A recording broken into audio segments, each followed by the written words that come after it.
Assalamualaikum teman Aslam, jumpa lagi bersama saya Adim dan masih tetap membahas seputar gangguan asam lambung GERD anxiety psikosomatis. Oke teman-teman, seperti biasa ya, di season kali ini saya mau menjawab pertanyaan teman-teman yang ada di kolom komentar. Seperti apa pertanyaan dan gimana pembahasannya? Simak videonya sampai selesai.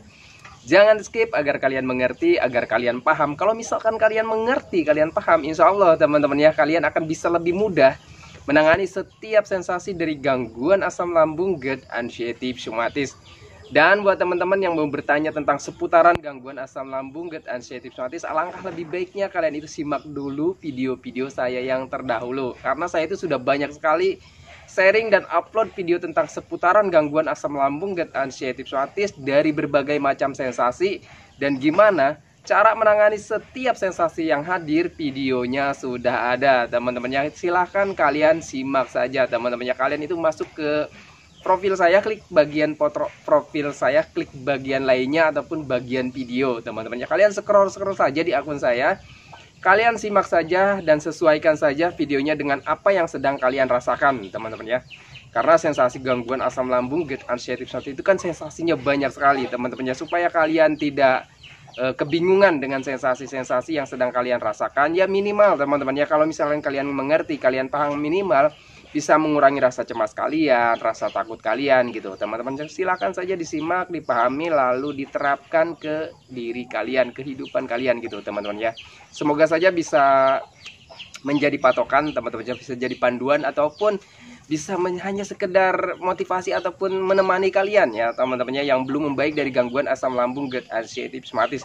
Daripada kalian scrolling video nggak jelas ataupun cari informasi yang menakutkan gitu teman-temannya, ya lebih baik kalian itu cari videonya yang hiburan ataupun motivasi gitu teman-temannya.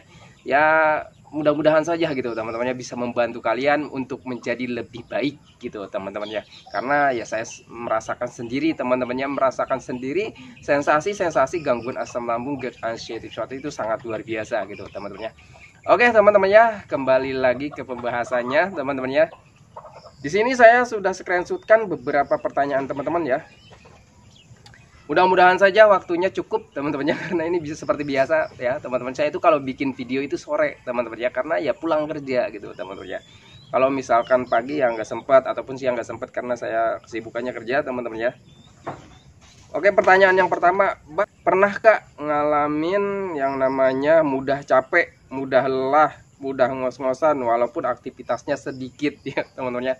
Dulu juga saya seperti itu teman-teman ya, saat terkena gangguan asam lambung GERD anxiety psikosomatis. Sebenarnya itu hal yang wajar teman-teman ya. Kenapa saya katakan wajar ya? Kita itu sedang masa pemulihan, kita itu sedang apa ya, lagi sakit ya, pemulihan dari sakit gitu teman-teman ya. Kita itu terkena gangguan pencernaan asam lambung gitu teman-teman. Itu kan salah satu bagian sistem cerna tubuh kita gitu teman-teman ya. Ketika kita beraktivitas gitu teman-teman ya, wajar menurut saya kita itu mudah capek, mudah lelah, mudah ngos-ngosan walaupun aktivitas sedikit. Bahkan teman-temannya, sepengalaman pribadi saya itu, jangankan untuk aktivitas, saya ngomong seperti ini aja teman-temannya, itu capek, itu ngos-ngosan gitu teman-temannya. Itu mudah banget capek, mudah banget ngos-ngosan. Kenapa? Kalian harus memahaminya teman-temannya, karena orang-orang yang terkena gangguan asam itu biasanya berpikirnya nggak bisa logika gitu teman-temannya, selalu mencemaskan, selalu menakutkan sesuatu yang belum tentu terjadi, padahal itu hal yang wajar. Kenapa bisa disebut ataupun bisa dikatakan wajar? Kita itu sedang sakit ataupun kita itu sedang masa pemulihan. Wajarlah kita masih mudah lelah, masih mudah capek walaupun aktivitas sedikit ataupun nggak aktivitas sekalipun, kita itu mudah capek, mudah lelah, mudah lesu gitu, letih lesu gitu teman-teman ya. Kenapa bisa seperti itu ya? Karena kita itu terkena gangguan pencernaan. Kita mungkin ya teman-teman ya, pencernaan kita itu belum membaik gitu teman-teman ya, sedang masa pemulihan, belum membaik 100%. Wajar. Kenapa dikatakan wajar ya? Karena makanan yang kita konsumsi teman-temannya, sebanyak apapun nutrisinya, sebanyak apapun gizinya teman-temannya, sebanyak apapun vitaminnya, itu belum bisa dicerna ataupun diserap sepenuhnya oleh pencernaan kita. Kenapa ya? Karena pencernaan kitanya sedang mengalami gangguan ya, contohnya asam lambung teman-teman ya. Mungkin saja pencernaan kalian itu belum sembuh total ya, wajar menurut saya kalian itu mudah capek, mudah lelah, karena energinya dari makanan kalian, dari apa ya, dari pencernaan ataupun dari makanan yang kita konsumsi itu belum terserap sepenuhnya oleh pencernaan kita, begitu teman-teman, logikanya ke sana gitu ya teman-teman ya. Itu yang pertama. Lalu gimana Bang Adim cara menanganinya? Ya kalian pahami aja, jangan berandai-andai kemana-mana, jangan mengira ini itu, jangan mendiagnosa diri kalian sendiri dengan penyakit-penyakit yang berbahaya. Jangan berpikir, waduh ini kenapa nih, saya itu mudah capek, mudah lelah, mudah ngos-ngosan gitu teman-teman. Biasanya seperti itu teman-teman, kalian itu terpeling kemana-mana pikirannya gitu teman-teman ya. Kalian pahami aja, kalian anggap saja hal yang wajar ya, karena memang hal yang wajar gitu teman-teman ya. Oh iya nih, saya itu sedang masa pemulihan, jadi wajar saya itu aktivitas sedikit mudah capek, aktivitas sedikit udah ngos-ngosan, sudah gampang lelah, gampang letih, gampang lesu gitu teman-temannya. Wajar energinya mudah habis karena pencernaannya juga belum membaik 100% gitu teman-temannya. Terus gimana Bang Adim cara mengakalinya atau cara menanganinya? Kalau menurut saya teman-temannya, kalau misalkan pencernaan kita itu belum membaik, ya tangani pencernaannya supaya energi kita itu awet. Gimana caranya gitu teman-teman ya? Yang pertama, kita lakukan saja sering makan ya teman-teman ya. Kenapa harus sering makan? Gini aja teman-teman logikanya. Kita misalkan pagi makan ya, kita itu pagi itu makan. Biasanya kalau pencernaan kita itu belum membaik itu waktu 2 ataupun 1 jam gitu, 1 atau 2 jam teman-temannya, itu sudah mulai, kita itu sudah mulai capek lagi, merasa lelah lagi, merasa lesu lagi, merasa letih lagi gitu teman-temannya. Itu karena memang pencernaan kita belum membaik. Cara penanganannya gimana? Makan lagi saja teman-temannya. Saya itu teman-teman dulu makan itu sampai 6 ataupun 7 kali sehari teman-temannya. Karena apa ya? Karena dalam 1 jam ataupun 2 jam itu saya tuh sudah merasa lemes gitu teman-temannya. Walaupun biasanya nih teman-temannya, walaupun biasanya nggak ada rasa lapar gitu teman-teman. Kadang ada di fase sering lapar juga gitu teman-temannya, sering lapar gitu, sering lemas gitu teman-teman. Saya pernah juga ada di fase seperti itu gitu teman-temannya. Nah buat teman-teman yang mengalami itu nggak apa-apa teman-temannya. Kalau misalkan kalian energinya sudah habis ya teman-temannya, sudah kalian itu merasa lemas lagi, letih lagi, lesu lagi gitu teman-teman ya, nggak ada gairah lagi, nggak ada semangat lagi, kalian itu ya berarti kalian itu energinya habis. Kalau energi habis itu harus diisi ulang. Gimana cara isi ulangnya? Ya dengan makan gitu teman-temannya. Kita kan manusia gitu teman-temannya, ya diisinya dengan makanan gitu teman-temannya. Saya itu juga sama teman-temannya, saya itu sering ngemil ya, sering makan gitu teman-temannya. Makan itu sampai 6 ataupun 7 kali teman-temannya. Saya juga makannya sering gitu, sering karena sering lapar, sering lemes gitu teman-temannya. Nah buat teman-teman, cara mengakalinya seperti itu saja, nggak apa-apa teman-temannya. Kalau misalkan kalian itu sekarang makannya 6 kali 7 kali, nggak apa-apa teman-temannya. Kalian jangan mencemaskan, waduh jangan-jangan saya itu akan selamanya seperti ini. Nggak akan teman-temannya. Saya seiring berjalannya waktu teman-temannya itu semakin membaik dan pola makan saya itu kembali normal teman-temannya. Awal-awal 6-7 kali, turun lagi 5 kali, sudah membaik lagi. Seiring berjalannya waktu membaik 5 kali, terus turun lagi 4 kali, turun lagi. Sekarang udah normal teman-temannya, sudah normal sampai 3 kali. Dan untuk misalkan nyemil itu sebenarnya wajar teman-teman. Jangankan orang yang terkena gangguan asam lambung teman-temannya, orang yang sehat aja teman-temannya, itu sebelum makan ya teman-temannya, itu di sela-sela makan, itu di sela-sela jam makan itu mereka juga sama ngemil teman-temannya. Itu manusiawi dan itu wajar menurut saya teman-temannya. Sekarang juga saya apapun ada makanan yang ada di hadapan saya itu saya makan teman-temannya, di luar jam makan gitu teman-temannya. Itu namanya ngemil ya, dan itu menurut saya wajar, manusiawi teman-temannya. Nah itu teman-temannya. Jadi untuk teman-teman yang sering mengalami mudah capek, mudah letih, mudah lesu, mudah lapar, mudah ngos-ngosan teman-temannya, itu penyebab yang pertamanya itu mungkin dari pencernaan kalian teman-temannya. Terus penyebab yang kedua itu adalah efek stres teman-temannya. Kenapa stres bisa membuat kalian itu mudah lemas, mudah letih, mudah lesu gitu teman-temannya? Kalau misalkan gini teman-temannya, Bang, saya itu makannya sudah banyak, pencernaan saya itu saya merasa sudah membaik ya, sudah tidak ada sensasi lagi di pencernaan saya, makan sudah banyak teman-teman ya. Terus kalian itu masih merasa mudah capek, mudah letih, mudah lesu, mudah ngos-ngosan. Ya penyebab keduanya itu tadi stres teman-teman ya. Kenapa stres bisa menyebabkan kita itu mudah ngos-ngosan, mudah capek, mudah letih, mudah lesu gitu teman-teman ya. Karena stres juga teman-temannya itu bisa menguras energi kita dengan cepat teman-temannya. Kenapa bisa menguras energi dengan cepat? Ya karena kita itu berpikirnya ke hal-hal negatif, ke hal-hal yang menakutkan, selalu mencemaskan sesuatu yang belum tentu terjadi gitu teman-temannya. Sedangkan untuk orang yang terkena gangguan asam lambung, GERD, anxiety, psoriasis, itu pikirannya tentang penderitaan, tentang sensasi, tentang takut penyakit yang berbahaya, takutnya penyakit yang bisa membuat gitu teman-temannya. Itu yang selalu ada di dalam pikiran orang-orang yang terkena gangguan asam lambung, GERD, anxiety, psoriasis, sehingga dipikirkannya terus-menerus setiap hari, setiap jam, bahkan setiap detik teman-temannya, dan itu durasinya sangat lama. Ada yang 6 bulan, 7 bulan, 8 bulan, bahkan bertahun-tahun gitu teman-teman. Selalu berpikir ke hal-hal seperti itu ya, selalu mencemaskan sesuatu yang belum tentu terjadi.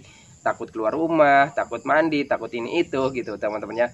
Itu bisa menjadi stres tersendiri buat kalian gitu teman-teman. Sedangkan stres itu bisa menguras energi kalian dengan cepat. Dan kalau misalkan kalian mengalami sensasi lemas, letih, lesu, kalian berpikirnya kemana-mana lagi ya. Jadi berputar aja di situ-situ saja teman-temannya. Udah tahu itu lemas, letih, lesu itu ya efek dari kalian stres teman-temannya. Kalian malah berpikir kemana-mana lagi gitu teman-teman, tambah stres gitu teman-temannya, dan terus aja berputar begitu gitu teman-temannya. Nah kalian itu harus bisa memahami, menyadarinya teman-temannya. Oh ya nih, saya mudah capek, mudah letih, mudah lesu, mudah ngos-ngosan, berarti saya itu masih ada stresnya gitu teman-temannya. Tangani saja stresnya. Gimana cara menanganinya? Kalian yakin saja bahwa untuk gangguan asam lambung, GERD, anxiety, psoriasis itu bukan gangguan berbahaya.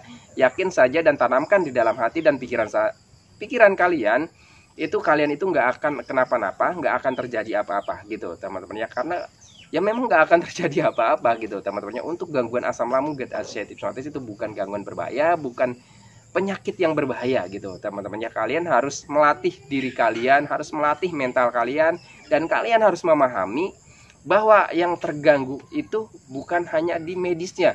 99% ataupun 90% teman-teman ya, sensasi-sensasi yang kalian rasakan saat ini itu adalah efek dari stres, dari banyak pikiran gitu teman-teman ya. Pikiran kalian itu selalu mengarah-arah ke hal yang bahaya, tentang penyakit, tentang sensasi gitu teman-temannya. Tanpa kalian sadari itu menjadi stres tersendiri gitu teman-temannya. Mulai dari sekarang teman-temannya, kalian lakukan aktivitas apapun itu. Yang penting kalian itu ada kegiatan. Intinya gini, menyibukkan diri aja gitu teman-temannya. Menyibukkan diri aja. Yang penting mau kerja kayak ya, kalau misalkan sudah bisa kerja ya kerja gitu teman-temannya. Karena jujur pengalaman saya juga itu waktu di kondisi 75% saya itu udah mulai masuk kerja teman-temannya. Nah tanpa disadari teman-temannya, itu pembaikan dengan sendirinya gitu teman-temannya. Seiring berjalannya waktu gitu teman-temannya, saya masuk kerja dan tetap menjalankan metodenya gitu teman-temannya. Dan itu di tempat kerja itu pikiran kita itu teralihkan teman-temannya. Kita kerja ya kerja gitu teman-teman. Jangan terlalu selalu fokus ya, jangan terlalu fokus dan jangan terlalu dipikirkan gitu teman-temannya. Itu kalau misalkan kita sering bertemu teman-teman gitu teman-temannya, itu pemikiran negatif kita itu teralihkan karena kita tuh ada kegiatan gitu teman-temannya. Kita ngobrol, kita melakukan aktivitas gitu teman-temannya. Gini aja teman-temannya, ini cerita saya teman-temannya, itu waktu sebelum saya bisa kerja, masuk kerja gitu teman-temannya. Itu di awal-awal saya itu aktivitasnya di rumah itu bantu-bantu istri teman-temannya. Ya dulu itu istri saya tuh punya kegiatan ataupun kerjaan itu melipat kertas paper bag teman-temannya. Kertas paper bag itu saya dulu bantu-bantu istri teman-temannya, dan itu tanpa saya sadari itu bisa mengalihkan pemikiran kita teman-temannya. Ya pemikiran orang yang terkena gangguan asam itu kan selalu berpikir penyakit ya, sensasi, merasa-rasa gitu teman-temannya. Nah tanpa disadari saya itu mengalihkan pemikiran saya teman-temannya. Tanpa disadari kegiatan seperti itu bisa mengalihkan pikiran saya. Dulu istri saya itu kan ada kerjaan melipat paper bag di rumah gitu teman-temannya. Itu saya sengaja bantu-bantu teman-temannya, dan tanpa sadari itu menjadi apa ya, pengalihan gitu teman-temannya, pengalihan pemikiran negatif tanpa saya sadari. Dan akhirnya itu rasa apa ya, pemikiran-pemikiran negatif itu teralihkan sedikit demi sedikit gitu teman-temannya. Saya itu ada keberanian lagi teman-temannya untuk aktivitas lain gitu teman-teman. Dulu tuh ada aktivitas kalau di kampung nih teman-temannya, itu ada bikin seperti tatakan oncom gitu teman-temannya. Dan itu juga jadi suatu pengalihan pikiran negatif gitu teman-teman, dan itu tanpa disadari teman-temannya, semua pemikiran negatif itu teralihkan gitu teman-teman. Dan alhasil teman-temannya yang saya dapatkan itu, saya itu berani keluar rumah, berani berjemur, berani jalan-jalan gitu teman-temannya, tanpa disadari dan itu tanpa direncanakan teman-temannya. Semua itu ya mengalir apa adanya. Yang penting kitanya mau berusaha aja gitu teman-temannya, melawan pemikiran-pemikiran negatif, melawan ketakutan-ketakutan yang ada di pikiran kita gitu teman-temannya. Karena apa yang kita pikirkan, apa yang kita takutkan itu sebenarnya nggak akan terjadi teman-temannya. Itu hanya permainan pikiran negatif kita aja gitu teman-temannya. Yakin teman-temannya, saya bisa, kalian juga pasti bisa, karena ya memang semuanya akan baik-baik saja gitu teman-temannya. Gitu teman-temannya.